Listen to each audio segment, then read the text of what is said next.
Every little thing the Habs do is magic, and we gotta go out there and talk about it, because today, what I wanted to do was head over to responsiblegambling.org and visit Marco D'Amico's latest piece.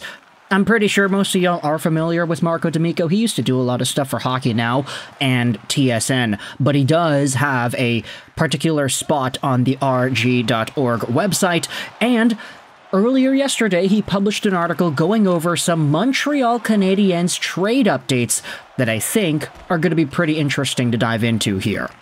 So, I'll leave a link in the description to this article with a very beautiful picture of David Savard in the piece. Report: the Montreal Canadiens are looking to upgrade, and they are not looking for any lateral moves. Let's go out there and read the scoop here. It's the start of training camp, and the Montreal Canadiens appear to be set with their roster, but that doesn't mean they aren't still on the lookout for a deal. According to a well-placed RG.org source in the Eastern Conference, the Montreal Canadiens remain active on the phones despite being content with their roster. With 4 picks in the first 2 rounds of the 2025 draft, along with a boatload of prospects, it won't be for lack of assets that a trade doesn't go down. This is the quote from the apparent source that was cited in this article. The Montreal Canadiens have reportedly informed their colleagues that they're not looking for lateral deals and will be looking to make clear upgrades at positions of need. Now, just in case you needed the terminology, what is a lateral move? A lateral move is like going +1 and -1, +2 and -2. Add 3 and subtract the square root of 9. Take 5 factorial over 5 factorial, and you divide by that result. It's all lateral. You don't go anywhere. You don't get better, you don't get worse. It's just kind of a move that you do for the sake of making a move. There isn't really anything extra that you get. And while it may seem like, oh yeah, of course the Canadiens don't want to make lateral moves, they want to make moves to get better. That's kind of the theory, right? But that's not really what happens anytime a team makes a trade. You see, a lot of trades happen, and a lot of teams don't necessarily benefit as much as they could. The lateral move happens quite a lot in the NHL, I would say, and it really depends on which perspective you're looking at. If you want to go out there and be competitive now, there are some teams that will make a trade, they send a guy away and they get another piece in return, but the guy that they're getting isn't really as much better as the guy they sent away, so yada yada yada, lateral move. The Montreal Canadiens are apparently in a spot where, according to these sources, they are not interested in making a move for the sake of making a move. They want to make a big move, something that will give them a clear upgrade.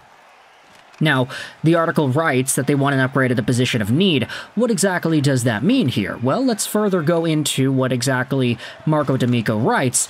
This was all made evident in their acquisition of Patrik Laine this summer, for example, in exchange for a stable, albeit expendable, defenseman in Jordan Harris. It was further evidenced by how quickly their trade talks with the Nashville Predators ended when GM Barry Trotz requested top prospect Jacob Fowler in exchange for Yaroslav Askarov.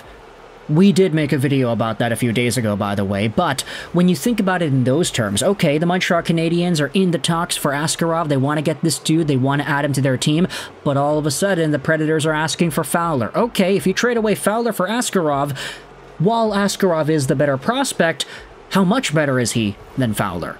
The Montreal Canadiens would probably debate not much. So if they trade away Fowler and a pick or something, or a prospect, the magnitude as to which how much the prospect and the pick adds value to the trade, all of a sudden makes the Fowler package a lot more equal to what Askarov is worth by himself. So you wouldn't really be getting any surplus value by making the deal. It'd be a pretty lateral move.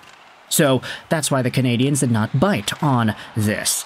The Canadiens are not looking to go sideways, they're looking to go for clear upgrades, but where? Marco D'Amico then writes, the Montreal Canadiens spent most of the summer looking for the right deal to come along.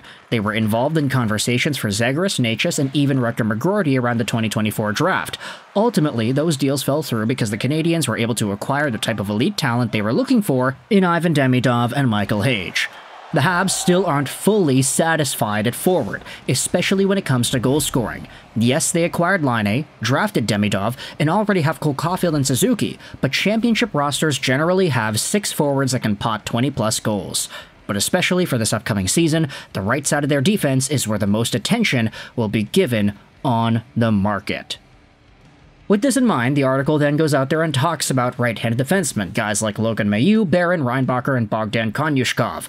However, when it comes to the idea of trading any of these guys away, Marco D'Amico writes here that the Canadiens would like to bolster up their forward core. And whether or not a guy like Trevor Zegras, for example, is still available in the trade market remains to be seen, but if there is some sort of an emphasis on adding a guy who can get 20 goals and add a whole bunch more assists in the process, who could play, let's say, in a right-wing spot to complement Patrik Laine, Kirby Dach, and then the top line of Caulfield, Suzuki, and Slafkovsky, honestly, Zegras might be your guy. He might be. You think about the Anaheim Ducks and their need over here. They just acquired Leo Carlsson in the draft. They drafted Beckett Sennecke, who could also fulfill some sort of a role like that, a big dude with some really nice handles. They have Mason McTavish, who is a dog on the puck, and they had Cutter Gauthier added onto the team as well. This is the type of guy that the Ducks and Pat Verbeek see value in. They just made Radko Gudas the captain, for crying out loud.